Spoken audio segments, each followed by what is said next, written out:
Hola, este es el primer video del tema del equilibrio ácido-base de la clase de bioquímica médica, en el cual explicaremos qué es el pH, cómo se calcula y qué significa. Seguramente todos hemos escuchado más de alguna vez el término pH y cómo éste se relaciona con la acidez o alcalinidad de una sustancia. Incluso hemos visto múltiples productos cosméticos que claman tener pH balanceado o pH neutro. Pero, ¿qué diablos es un ácido? ¿Qué es exactamente lo que los hace ácidos? Bien, de manera general, los ácidos se definen como aquellos compuestos que pueden donar o aportar iones hidrógeno cuando se encuentran en una solución, mientras que las bases, también llamadas álcalis en algunos textos, son definidas como aquellos compuestos que aceptan o capturan iones hidrógeno de una solución. Para explicar mejor esto vamos a recordar a nuestra vieja amiga el agua. Recuerden que debido a que el agua se comporta como un dipolo, puede formar puentes de hidrógeno con moléculas de agua adyacentes, esto es, atracciones electrostáticas entre un hidrógeno parcialmente positivo de una molécula con el oxígeno parcialmente negativo de la otra.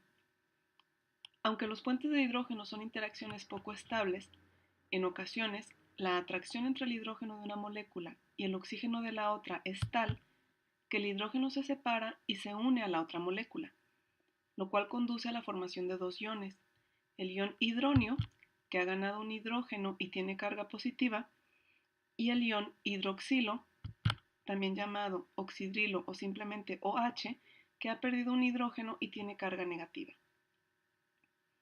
Antes de continuar, quiero aclarar que es muy común que el ion hidronio se represente simplemente como ion hidrógeno, lo que nos permitiría escribir esta reacción con solo una molécula de agua, y que además, debido a que el átomo de hidrógeno solo posee un protón y un electrón, cuando nos referimos a su ion positivo, también podemos referirnos a él como protón, ya que es lo único que nos queda si perdemos el electrón. De manera que en esta clase se pueden entender ion hidronio, ion hidrógeno y protón como sinónimos. Esta reacción es reversible, lo que quiere decir que se puede regresar al estado original y tener nuevamente dos moléculas de agua. Pero pensemos un poco en lo que ha pasado. Las moléculas de agua pueden donar, pero también pueden aceptar iones hidrógeno. Es por esto que decimos que el agua se puede comportar tanto como un ácido como una base. ¿Y qué tan comúnmente ocurre este fenómeno? En agua pura ocurre de manera esporádica, en una proporción de una molécula por cada 10 millones de moléculas. Esto lo sabemos por medio de la constante de equilibrio o la constante de disociación del agua. ¿Pero qué es eso? Ok, vayamos al viejo pizarrón y pensemos en la reacción de disociación del agua. Sabemos que una molécula de agua puede ionizarse de manera reversible en un ion hidrógeno o protón y un ion hidroxilo.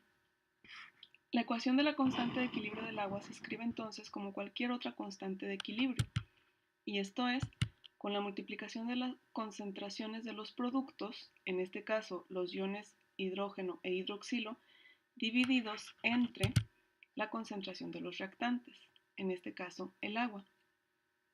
Bien, como esta es una reacción muy especial, la constante de equilibrio también recibe un nombre especial, y este es Kw o constante de disociación del agua. Kw tiene un valor de 1 por 10 a la menos 14. Ahora, si queremos conocer la cantidad de iones hidrógeno o hidroxilo que se encuentran presentes en un momento dado en el agua, debemos hacer algunos cuantos movimientos aquí.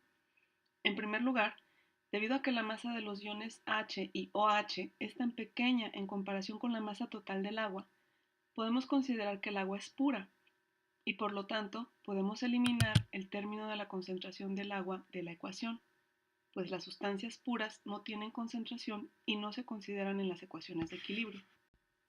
De tal forma que nos quedamos con una expresión más simple. Kw es igual a la concentración de iones hidrógeno por la concentración de iones hidroxilo.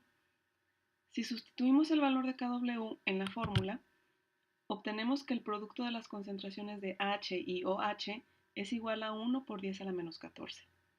Ahora bien, observemos otra vez la reacción de la ionización del agua. Podemos darnos cuenta de que se obtiene la misma cantidad de iones hidrógeno que de iones hidroxilo cuando el agua se ioniza.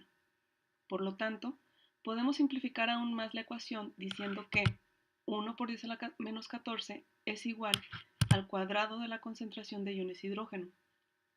Así que, si calculamos la raíz cuadrada de este valor, sabremos que la concentración de iones hidrógeno en el agua es de 1 por 10 a la menos 7. Y lo mismo ocurre con los iones OH. O sea que, en un momento dado, hay 0.000001 moles de agua ionizadas por cada litro de agua. Aunque esto pareciera muy poco, ocurre y es muy importante. Pero entonces, ¿qué tiene todo esto que ver con el pH? El pH fue descrito por el químico danés Søren Sørensen, o como sea que eso se pronuncie, y se define como el logaritmo negativo de la concentración de iones hidrógeno, que es lo mismo que el logaritmo del inverso de la concentración de iones hidrógeno, o sea, el logaritmo de 1 sobre la concentración de iones hidrógeno. Esto lo pueden recordar en sus apuntes de matemáticas de secundaria o simplemente confiar en lo que les digo si prefieren mantener su pubertad en el olvido. Volvamos al pizarrón. O sea que si sabemos que la concentración de iones hidrógeno en el agua es de 1 por 10 a la menos 7 y queremos saber el pH del agua, debemos calcular el logaritmo negativo de ese valor. Otra vez, recordamos nuestra clase de matemáticas, o me creen ciegamente, y veremos que el logaritmo cancela la función exponencial base 10, o sea el 1 por 10, con lo que nos queda menos 7. Pero igualmente, el signo negativo del logaritmo convierte el signo negativo del exponente en positivo, o como decimos comúnmente, menos por menos da más. Por lo tanto, el valor de pH del agua es simplemente 7.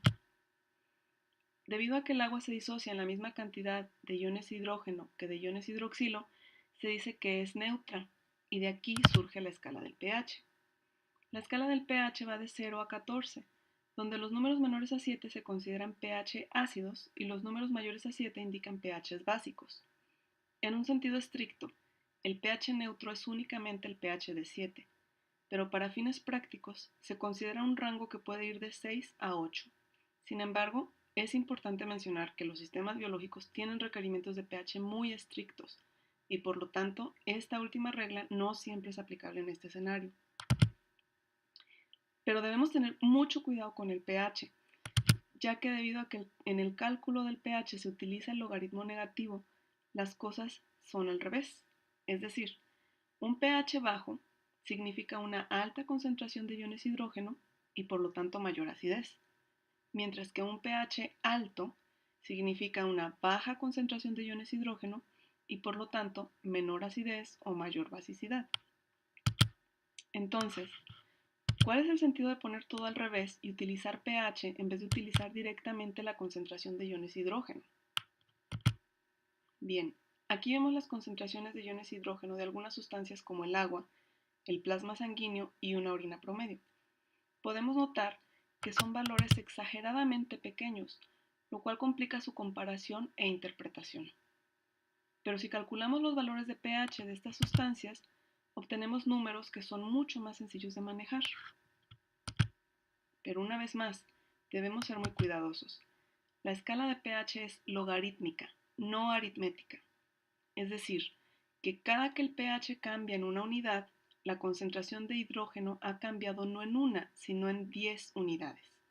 Es decir, que si dos soluciones difieren en solo una unidad de pH, la más ácida posee 10 veces más iones de hidrógeno que la otra. Por ejemplo, digamos que tenemos una solución con un pH de 2 y con una concentración de iones de hidrógeno de 10 milimolar, los cuales representaremos con el círculo azul. Si la comparamos con una solución que tiene pH de 1, una diferencia de solo una unidad, veremos que esta solución tiene 10 círculos azules, es decir, 10 veces más iones de hidrógeno o una concentración de 100 milimolar. En esta tabla podemos ver las concentraciones de iones de hidrógeno correspondientes a cada valor de pH. Observen cómo a mayores valores de pH obtenemos valores cada vez menores y cómo el cambio es en escala logarítmica, es decir, de 10 en 10. Debemos tener mucho cuidado con esto, ya que en distintas soluciones de interés biológico, el pH debe mantenerse en un rango estricto, ya que una ligera modificación en el valor de pH implica una gran diferencia en términos de iones hidrógeno. Antes de terminar, solo quiero presentarles a este otro término, el pOH. El pOH es la contraparte del pH y se calcula igual, pero esta vez con la concentración de OH en vez de la de hidrógeno. Algo importante es que, debido a que el valor de Kw es constante, el pOH guarda una estrecha relación con el pH y es muy fácil de calcular. Esto es, la suma de los valores de pH y pOH siempre será de 14. O sea que si el pH aumenta, el pOH disminuye y viceversa. Y si conocemos el valor de cualquiera de ellos, siempre podemos calcular el valor del otro con una simple resta. Entonces, hoy hemos aprendido la definición de ácidos y bases, la reacción de disociación del agua y su constante de disociación. Hemos entendido qué mide y cómo se calcula el pH y que se representa en una escala logarítmica y cuáles son las implicaciones de esto. Y finalmente aprendimos qué es el pOH y qué relación tiene con el pH. Pues esto ha sido todo por esta ocasión, espero que la clase les haya gustado y les sirva de mucho. Espero volver a verlos pronto.